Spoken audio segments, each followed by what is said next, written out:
Hi everyone, इस video में आज हम पढ़ने वाले हैं इंटेक्स क्वेश्चन आंसर जो कि प्रेजेंट है पेज नंबर 10 पर from the chapter 1 matters in our surroundings. Question number 1 हमें यहाँ पर दिया गया है, why does a desert cooler cool better on a hot dry day. गर्मियों के दिनों में जो हमारा कूलर होता है उसी को हम डेजर्ट कूलर कहते हैं, जो हमारा सिंपल सा कूलर होता है। सो गर्मियों के दिनों में हमारा कूलर हमें ठंडी हवा कैसे दे पाता है। अब देखो, बाहर तो गर्मी है सराउंडिंग में पूरी और कूलर हमें ठंडी हवा दे रहा है, तो ये चीज सोचने वाली तो है कि ये ठंडी हवा दे कैसे रहा है हमें। तो उसी का आंसर आज हम जानने वाले हैं इस वीडियो में। अब देखो, होता क्या है, कूलर को चलाने से पहले आपकी मम्मी कहती है उसमें पानी भर दो, तो आप जाके पानी लगा देते हो, ठीक है, मतलब पानी भर देते हो उसके अंदर। और अगर आप उस कूलर को ध्यान से देखो तो जैसे ही आप बटन ऑन करते हो कूलर का, तो मोटर चलना स्टार्ट हो जाती है और मोटर पानी खींच के पाइप के ऊपर ले जाती है और वो पाइप क्या कर रहा होता है, वॉल्स को भिगो रहा होता है। मींस जो कूलर की वॉल है उनको गीला कर रहा होता है, जो जाली है उनको गीला कर रहा होता है। अब देखो, हमने पानी भरा है जाली गीली करने के लिए, लेकिन इसी की मदद से हमें यहाँ पर क्या ठंडी हवा मिलेगी। कैसे मिलेगी? जैसे ही वो पानी जाली गीली कर देता है तो उससे क्या होता है, बाहर एटमॉस्फेयर कैसा है, गर्म है, तो पानी वहां पर क्या है, पानी है, तो उसको क्या करेगा, वो इवेपोरेट करेगा। सो आप सिंपल भाषा में एक चीज जान सकते हो, जब भी इवेपोरेशन होता है वो कूलिंग इफेक्ट देता है। जब भी इवेपोरेशन होगा वो कूलिंग इफेक्ट देगा। तो वो जो पानी है जब वो इवेपोरेट होता है तो उसी की वजह से कूलर क्या ठंडी हवा दे पाता है। इसको भी यहाँ पर हम पढ़ते हैं और अच्छे से समझते हैं। When a liquid evaporates, जब भी पानी जो होता है इवेपोरेट होता है, जो पार्टिकल्स होते हैं लिक्विड के वो क्या करते हैं, एनर्जी ले लेते हैं सराउंडिंग से। मींस जो पार्टिकल इवेपोरेट हो रहा है तो सराउंडिंग से उसने एनर्जी ली और इवेपोरेट हो गया।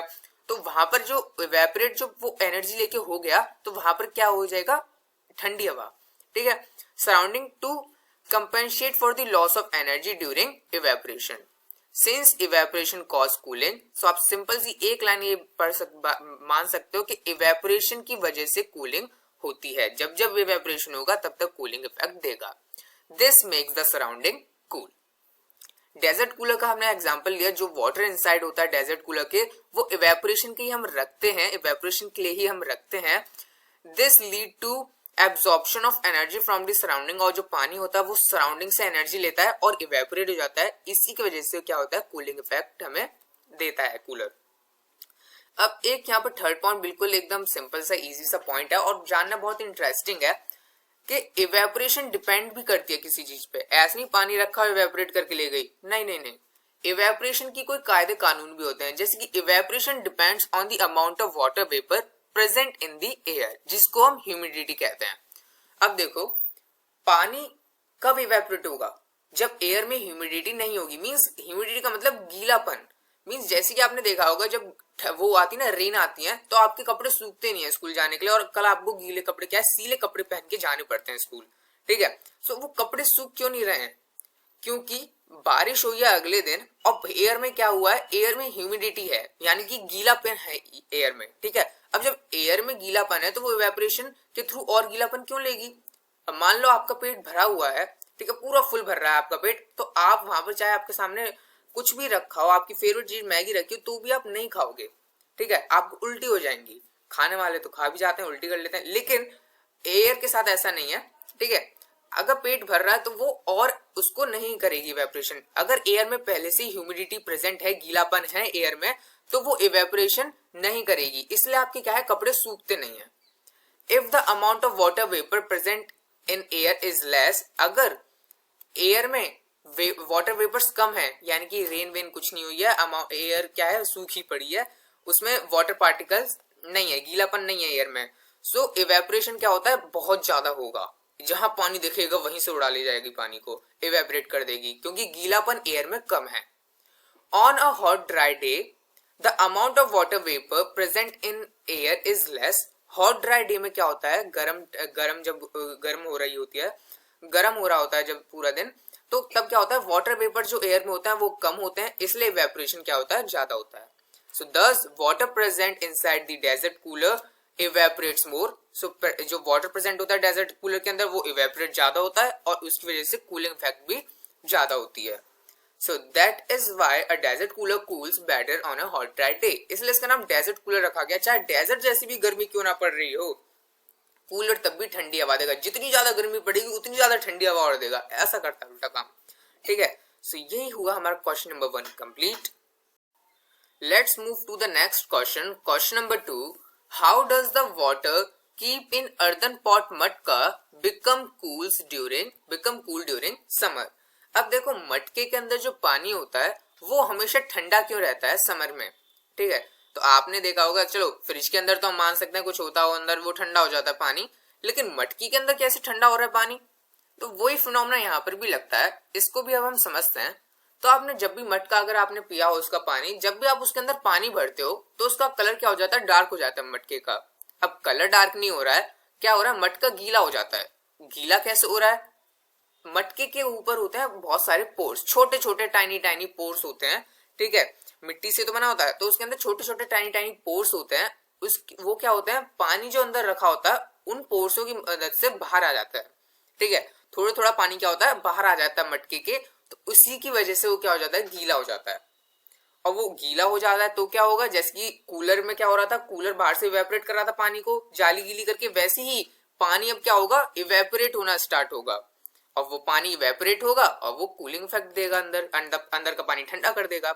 वो चीज यहाँ पे लिखी है, the earthen pot is pores with a lots of pores on it, the water comes out through these pores। Earthen pot के अंदर बहुत सारे छोटे छोटे पोर्सेज होते हैं, पोर्सेज का मतलब छेद होते हैं, उन्हीं की वजह से वाटर बाहर आ जाता है उन पोर्सेज से, and the water get evaporated, और वो वाटर जो है इवेपोरेट होना स्टार्ट हो जाता है surface of the pot, thereby causing a cooling effect. इसी की वजह से हमें जो पानी इवेपोरेट होता है उसी की वजह से हमें कूलिंग इफेक्ट देता है, और this make the pot cold and the water inside pot cools by this process। So इसी के साथ क्वेश्चन नंबर 2 भी हो गया हमारा कंप्लीट। बढ़ते हैं नेक्स्ट क्वेश्चन की तरफ, question number 3। Why does our palm feel cold when we put some acroton or petrol or perfume on it? So जब भी आपने देखा हो, पाम का मतलब होता है आपका हाथ जो होता है ना, उसी को पाम कहते हैं। तो आप अपने हाथ के ऊपर जब भी कोई पेट्रोल, एक्रोटन या फिर कोई परफ्यूम छिड़कते हो, या फिर सैनिटाइजर का जमाना चल रहा है, तो सैनिटाइजर जब भी आप लगाते हो तो आपने देखा होगा जहां पर भी बूंद डलती है सैनिटाइजर की, वहां पर क्या होता है, ठंडा ठंडा सा हो जाता है। ठीक है, और मस्त सा लगता है। ऐसा क्यों होता है, वो क्या कर रहा है, एक्रोटन क्या कर रहा है, ऐसे नहीं वो ठंडा है इसलिए आपके हाथ में ठंडा लगा, नहीं। When we put some acroton or petrol or perfume on our palm, जब भी हम अपने हाथ में परफ्यूम या पेट्रोल कुछ भी डालते हैं या सैनिटाइजर डालते हैं, it evaporates। ठीक है, वो क्या कर देता है, इवेपोरेट कर देता है। क्या इवेपोरेट कर देता है, आपके हाथ की जो अंदर की गर्मी है, जो आपको जिस सरफेस पे वो डला है पेट्रोल, तो उस सरफेस पे वो क्या कर देता है, गर्मी को इवेपोरेट कर देता है। उस सरफेस पे गर्मी को जो है इवेपोरेट कर देता है। ठीक है, so during evaporation particles of liquid absorb energy from the surface. Surface इस केस में क्या है, पाम है हमारा, हाथ है, तो वो जो सब्सटेंस है वो क्या करता है, इवेपोरेट कर देता है हीट को हमारे हाथ से, to compensate for the loss of energy, make the surrounding cool, hence our palm feel when we put some acetone और पेट्रोलियम और परफ्यूम ऑन इट। ठीक है, आप थ्योरी तो यहाँ पे लिखी हुई है, आप वो चीज समझ गए हो कैसे हमारे हाथ को ठंडा लगता है। बढ़ते हैं नेक्स्ट क्वेश्चन की तरफ, question number 4। Why we are able to sip hot tea or milk faster than a saucer rather than a cup? अब देखो आपने देखा हो, जब भी आप दूध या चाय वाले बच्चे हो तो क्या करते हो, जब भी हम चाय पीते हैं तो हम क्या करते हैं, वैसे अगर आप पियोगे चाय तो गर्म होती है, लेकिन जब आप सॉसर में डाल के चाय पीते हो, सॉसर क्या होता है, जो कटोरी आप यूज करते हो ना चाय पीने के लिए, उसी को इंग्लिश में कहते हैं सॉसर। ठीक है, सो सॉसर जब भी आप उसमें चाय डाल के पीते हो तो वो ठंडी ठंडी, मतलब थोड़ी सी कम गर्म लगती है। ठीक है, वो ठंडी हो जाती है, कहने का मतलब ये है। तो ऐसा हो क्यों रहा है, जब हम कप से पी रहे थे तो गर्म लग रही थी, लेकिन जैसे हमने सॉसर में डाल के पी तो वो ठंडी लगने लग गई। ऐसा क्यों, क्योंकि T in a saucer has large surface area. जब टी सॉसर में थी, ठीक है, यानी कि जब प्लेट में हम टी को कर देंगे तो उसका क्या है, सरफेस एरिया इंक्रीज हो जाता है। आपने देखा होगा जो सॉसर होता है वो थोड़ी सी बड़ी होती है, ठीक है, as compare to cup. Cup का मुंह छोटा होता है और सॉसर का प्लेट क्या होती है, प्लेट जैसी बड़ी होती है, ठीक है।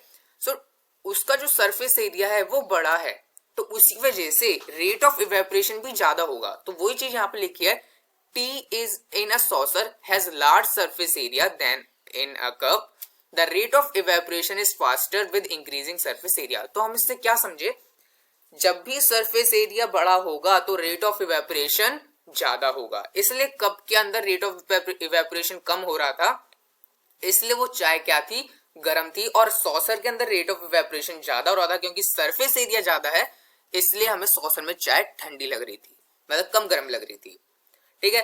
The cooling of tea in a saucer takes place sooner than in a cup, hence we are able to sip hot tea or milk faster from a saucer rather than a cup। इसलिए हम saucer से जल्दी जल्दी चाय और दूध P सकते हैं कप के मुकाबले। बढ़ते हैं लास्ट क्वेश्चन की तरफ, what type of clothes should we wear in summer। अब क्वेश्चन नंबर 5 हमें यहाँ पर दिया गया है कि कौन से तरीके के आपको कपड़े पहनने चाहिए। ये वो वाले तरीके के कपड़े नहीं है कि स्लिम फिट पहनने चाहिए या बैगी पहनने चाहिए, वैसे वाले कपड़ों की बात यहाँ पर नहीं हो रही है, यहाँ पर बात हो रही है कौन से कलर के कपड़े पहनने चाहिए, मतलब मौसम के हिसाब से, ऐसे नहीं फैशन के हिसाब से नहीं, मौसम के हिसाब से। So we should wear light coloured cotton clothes in summer.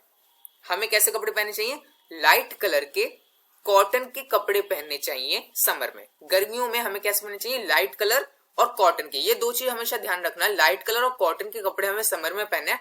क्यों पहनने हैं, रीजन भी यहाँ पर लिखा हुआ है, लाइट कलर क्या करता है, रिफ्लेक्ट कर देता है हीट को, ठीक है। तो जैसे कि आप डार्क कलर पहनोगे तो वो हीट को एब्जॉर्ब करेगा। ब्लैक कपड़े क्यों नहीं पहनने चाहिए धूप में, क्योंकि वो हीट को क्या करता है, एब्जॉर्ब करता है। लाइट कलर हीट को एब्जॉर्ब नहीं करता है, इसलिए व्हाइट सबसे ज्यादा पहना जाता है। तो लाइट कलर क्या करता है, हीट को एब्जॉर्ब नहीं करता है, वो क्या करता है, रिफ्लेक्ट कर देता है। ऐसे ही कॉटन क्यों पहनना चाहिए, cotton cloth because it has pores in it. अब आपने देखा होगा कॉटन की बनियान तो पहनते ही हैं लोग, ठीक है। तो कॉटन की बनियान में क्या होता है, पोर्स होते हैं छोटे छोटे, वो क्या करते हैं, वो एब्जॉर्ब कर लेते हैं हमारे स्वेट को, ठीक है। हमारे स्वेट को वो बनियान क्या करती है, एब्जॉर्ब कर लेती है, तभी हम बनियान पहनते हैं। हमारे स्वेट को वो एब्जॉर्ब कर लेती है और वो जो स्वेट है जो बनियान में आ चुका है वो इवेपोरेट हो जाता है, और इवेपोरेशन कूलिंग इफेक्ट देता है। तो गर्मियों में हमें क्या लगती है, ठंडी लगती है, मतलब कूलिंग इफेक्ट सा लगता है। तो इसलिए हमें कॉटन के क्लोथ पहनने चाहिए और लाइट कलर पहनना चाहिए। सो इसी के साथ ये हो गया हमारा क्वेश्चन नंबर 5 भी complete of page number 10। So thank you for watching this video.